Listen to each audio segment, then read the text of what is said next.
नमस्कार, आप देख रहे हैं नेक्स्ट 9 न्यूज़ में हूं आपके साथ दीपक गुप्ता। जानकारी दे दें, उत्तर प्रदेश की सियासी सत्ता में सीएम योगी आदित्यनाथ ने सदन में सबके सामने खुली धमकी दी थी कि माफियाओं को मिट्टी में मिला देंगे। लेकिन इसके बावजूद कुछ पार्टी के नेता ऐसे हैं जो उन्हीं माफियाओं के परिवार वालों को समर्थन देते नजर आ रहे हैं और उनमें सबसे बड़ा नाम मायावती का रहा है। वैसे तो ये समर्थन नहीं, उन्होंने ये बात भी साफ कर दी है कि अगर इनमें से कोई भी दोषी पाया जाता है या जिनके खिलाफ कार्रवाई हो रही है, अगर कोई भी सबूत हाथ लग जाता है तो पार्टी से उन्हें तुरंत निकाल दिया जाएगा। अतीक अहमद की पत्नी और उनके बेटे को लेकर चर्चाएं हैं कि मायावती का अगला कदम क्या होगा। जिस तरीके से यहाँ पर मायावती ने उल्टा समाजवादी पार्टी पर निशाना साधा था कि ये सब जो बड़े बड़े गुंडे हैं, ये माफियाएं हैं, ये समाजवादी पार्टी के ही पाले हुए गुंडे हैं। और इस तरीके से सीएम योगी आदित्यनाथ ने भी समाजवादी पार्टी के नेताओं के सामने ही ये धमकी दी थी।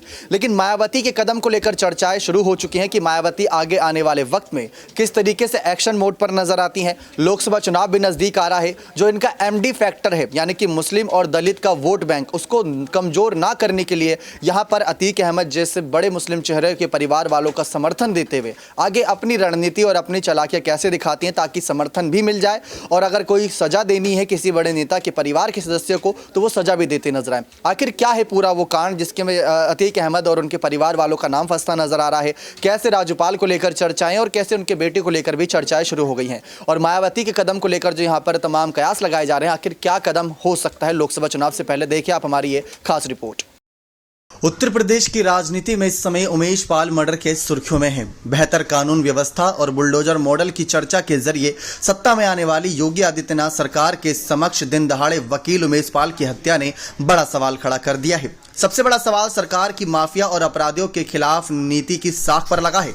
असर साफ दिख रहा है कि विधानसभा में मामले पर चर्चा करते समय सीएम योगी आदित्यनाथ का आक्रोश इसका परिणाम है। वहीं घटना में शामिल अपराधियों को मिट्टी में मिला देंगे का दावा सीएम योगी भरे सदन में करते हैं। समाजवादी पार्टी लगातार हमलावर है। घटनाक्रम को लेकर आरोप सीधे तौर पर अतीक अहमद पर लग रहे हैं। माफिया अतीक अहमद पर बहुजन समाज पार्टी के विधायक राजू पाल की हत्या का आरोप लगा था। इसके बाद से वे बसपा के निशाने पर थे। हालांकि बसपा प्रमुख मायावती अतीक अहमद की पत्नी शाइस्ता परवीन और बेटे का बचाव करने में लगी है। एक समय था जब मायावती को कड़े प्रशासक के रूप में माना जाता था। पुलिस बुलवाकर उन्होंने सांसदों को गिरफ्तार कराया था। लेकिन आज उमेश पाल की हत्या में नामजद अतीक अहमद के बेटे और पत्नी को पार्टी से बाहर निकालने के लिए वह गुनाह साबित होने की बात कर रही हैं। उनकी इस नीति ने सवाल खड़े कर दिए। इन बयानों के बीच छिपी राजनीति का तलाशा जाना शुरू कर दिया गया है। प्रयागराज में वकील उमेश पाल की हत्या के बाद समाजवादी पार्टी लगातार हमलावर है। योगी सरकार को निशाने पर रखे हुए हत्या के आरोपियों को लेकर सवाल किए जा रहे हैं। वहीं प्रदेश की कानून व्यवस्था की भी यहाँ पर बात हो रही है कि उनको ध्वस्त किया जा रहा है। अखिलेश यादव से लेकर शिवपाल यादव तक प्रदेश की भाजपा सरकार को घेर रहे हैं। योगी सरकार गठन के बाद उत्तर प्रदेश के माफियाओं के खिलाफ बड़ी कार्रवाई हुई है। इसमें निशाने पर बाहुबली मुख्तार अंसारी और अतीक अहमद लगातार रहे हैं। मुख्तार अंसारी के बाद उनके बेटे अब्बास अंसारी भी मनी लॉन्ड्रिंग केस में जेल में बंद हैं।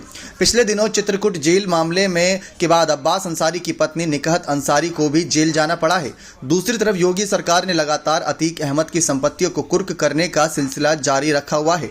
आपको बता दें, लगातार कार्रवाई के बाद बावजूद अतीक अहमद पर जिस प्रकार से उमेश पाल की हत्या का आरोप लगा, उसने यहां पर विपक्ष को हमले का एक और मौका तो जरूर दे दिया। सवाल बसपा प्रमुख मायावती पर भी उठ रहे हैं। दरअसल राजू पाल बसपा विधायक थे। जब उनकी हत्या हुई और हत्या का आरोप अतीक अहमद पर लगा तो वे भी उनके खिलाफ खड़ी थी। अब अतीक अहमद की पत्नी और बेटे के पक्ष में खड़ी दिख रही हैं। इसको लेकर उनके पुराने रूप को याद किया जा रहा है। विधानसभा में भी उनकी पार्टी के विधायक इस बात को रखते नजर आए थे। दरअसल मायावती ने अपनी पार्टी के नेताओं को ही गिरफ्तार कराया था। बात साल 2007 की है। मछली शहर से पार्टी के तत्कालीन सांसद उमाकांत यादव को मायावती ने अपने सरकारी आवास 5 पर कालिदास मार्ग पर बुलाकर गिरफ्तार करा दिया था। तत्कालीन सांसद पर आजमगढ़ में एक महिला की जमीन हड़पने का आरोप था। फरार चल रहे मायावती ने उन्हें अपने सरकारी आवास पर बुलवाया। आवास के बाहर पहले से खड़ी पुलिस ने उन्हें गिरफ्तार करवा दिया।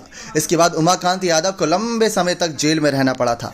मायावती का एक और किस्सा मशहूर है। सीएम रहते हुए उन्होंने 10 जून 2008 को पूर्व मत्स्य पालन राज्य मंत्री जमुना प्रसाद निषाद को लखनऊ से गिरफ्तार कराया था। महाराजगंज जिले में थाने बवाल करने और एक सिपाही की हत्या का आरोप लगने के बाद उन्हें मंत्रिमंडल से हटाया गया। दरअसल यहां पर जमुना निषाद गोरखपुर की पिपराइच सीट से विधायक थे। उन पर आरोप था कि वह महाराजगंज कोतवाली में एक शिकायत लेकर गए थे। हथियारबंद समर्थक साथ में थे। पुलिसकर्मियों के साथ किसी भी बात पर कहा सुनी हुई और कोतवाली में उनके समर्थकों ने फायरिंग शुरू कर दी। इसमें कांस्टेबल की जान चली गई। घटना के बाद मंत्री और उनके समर्थकों के खिलाफ केस दर्ज करा दिया गया था। उमेश पाल की हत्या के मामले को समझने के लिए 19 साल पहले की उस घटना को जानना जरूरी है जब साल 2004 के लोकसभा चुनाव में फूलपुर लोकसभा सीट से अतीक अहमद ने सपा के टिकट पर जीत हासिल की। उस समय अतीक अहमद इलाहाबाद पश्चिम सीट से विधायक थे। सांसद बनने के बाद यह सीट खाली हुई। उन्होंने छोटे भाई अशरफ को यहां से उम्मीदवार बना दिया। बसपा ने उनके खिलाफ राजू पाल को उम्मीदवार बनाया। उपचुनाव में राजू पाल में अशरफ अहमद को हरा दिया। इसके बाद अतीक अहमद खेमा बेचैन हो गया। विधायक बनने के बाद राजू ने पूजा पाल से शादी कर ली। 25 फरवरी 2005 को राजू पाल की दिन दहाड़े गोली मारकर जान ले ली गई। इस हत्याकांड में 2 अन्य देवी पाल और संदीप यादव भी मारे गए। हत्याकांड ने यूपी की राजनीति गरमा दी। पूजा पाल ने सांसद अतीक अहमद और अशरफ को राजू पाल मर्डर केस में नामजद अभियुक्त बनाया। मामले की जांच शुरू हुई। सपा सांसद अतीक अहमद और उनके भाई समेत 11 लोगों के खिलाफ पुलिस ने चार्जशीट दायर की। इस हाई प्रोफाइल मर्डर केस में राजू पाल की पत्नी पूजा पाल का चचेरा भाई उमेश पाल चश्मदीद गवाह था। केस की छानबीन आगे बढ़ने के बाद उमेश पाल को धमकी मिलने लगी। 2006 में उमेश पाल को अगवा कर बंधक बनाने का आरोप लगाया गया। इसके बाद उमेश पाल ने कोर्ट में जाकर राजू पाल हत्याकांड में अतीक अहमद के पक्ष में गवाही दी। इस कारण पूजा पाल काफी नाराज हुई थी। अतीक अहमद के चंगुल से मुक्त होने के बाद उमेश पाल ने उसके खिलाफ थाने में जाकर केस दर्ज कराया और अगवा कर जबरन अपने पक्ष का गवाही का आरोप लगाया। 12 दिसंबर 2008 को मामले की छानबीन से नाराज राजू पाल परिवार ने सरकार के समक्ष गुहार लगाई। राजू सीबीसीआईडी को सौंप दिए गए, लेकिन 10 जनवरी 2009 को सीबीसीआईडी ने 5 आरोपियों के खिलाफ सप्लीमेंट्री चार्जशीट दायर किया। इसमें मुस्तकील मुस्लिम उर्फ गुड्डू, गुल हसन, दिनेश पासी और नफीस कालिया को आरोपी बनाया गया। सीबीसीआईडी की जांच से राजू पाल का परिवार खुश नहीं था। उन्होंने 22 जनवरी 2016 को सुप्रीम कोर्ट का दरवाजा खटखटाया। सीबीआई जांच की मांग की। सुप्रीम कोर्ट ने इस मामले की जांच सीबीआई को सौंपने का आदेश दिया। सीबीआई जांच की बात के साथ यहां पर लगातार आगे मामला चलता गया, लेकिन जिस तरीके से 24 फरवरी 2023 को उनकी हत्या कर दी गई, ये चर्चाओं का विषय बना, क्योंकि राजू पाल हत्याकांड में उमेश यादव गवाही पर ही बाहुबली अतीक अहमद समेत कई आरोपियों के खिलाफ चार्जशीट दायर की गई थी, लेकिन हत्या का मामला तूल पकड़ता नजर आया। बात मायावती करें तो यूपी की राजनीति मायावती इन दिनों अलग रणनीति पर काम करती दिख रही हैं। समाजवादी पार्टी पर लगातार अल्पसंख्यक समाज के नेताओं को नजरअंदाज करने का आरोप लग रहा है। आजम खान से लेकर अन्य तमाम पार्टी नेताओं विधायकों पर सरकार या जांच एजेंसियों की कार्रवाई के बाद समाजवादी पार्टी या अखिलेश यादव की ओर से कोई बड़ा विरोध नहीं हुआ है। मायावती इस मामले को अलग रूप से पेश कर रही हैं। दरअसल यूपी चुनाव 2022 में मुस्लिम वोट बैंक एक मुश्त समाजवादी पार्टी की तरफ गया और बहुजन समाज पार्टी को इससे करारा झटका लगा। बसपा की राजनीति हमेशा दलित मुस्लिम गठजोड़ की रही है। मुस्लिम वोट बैंक छटकने के बाद पार्टी की पकड़ प्रदेश की राजनीति में कमजोर होती जा रही है।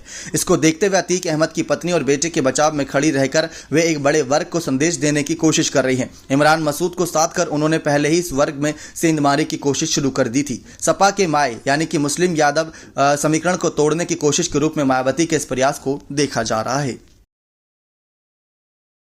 देखा आप सभी ने किस तरीके से यहाँ पर मायावती की रणनीति साफ हो गई है कि कहीं ना कहीं मुस्लिम वोट बैंक को और मजबूत करने के लिए वो आगे और भी कई फैसले ऐसे होंगे जो समर्थन में या फिर बिल्कुल ही खिलाफ ले सकती हैं, क्योंकि एक ऐसा संदेश वो देना चाहती हैं जनता के बीच कि मायावती आज भी अपनी फैसलों पर अड़िग है। जी हाँ, जैसा कि हमने हमारी इस रिपोर्ट में सुना था कि खुद सांसदों को बुलाकर उन्हें गिरफ्तार कराती थी जो बड़े कहीं ना कहीं अपराध करते थे, लेकिन आज मायावती का रुख थोड़ा कहीं ना कहीं अलग अलग मिजाज वाला नजर आ रहा है और साथ ही साथ फैसले लेने से पहले बहुत सोचती नजर आ रही है। इसके पीछे की मुख्य वजह यह है कि उनकी पार्टी में कम ही नेता बचे हैं और इन्हीं कम नेताओं की वजह से यहाँ पर पार्टी अभी तक बची हुई है और जिसकी वजह से मायावती लोकसभा चुनाव में जो उनके हाथ में 10 सीटें हैं उनको वापस पाने की भी सोच रही होंगी या उससे ज़्यादा की यहाँ पर आगे उम्मीदें लगाई बैठी होंगी। देखते हैं अतीक अहमद और उनके परिवार को लेकर आगे क्या जानकारी सामने आती है और मायावती का अगला कदम क्या रहता है उनके परिवार को लेकर। बने रहिए चैनल के साथ। ऐसी और तमाम जानकारियों के लिए बहुत बहुत धन्यवाद।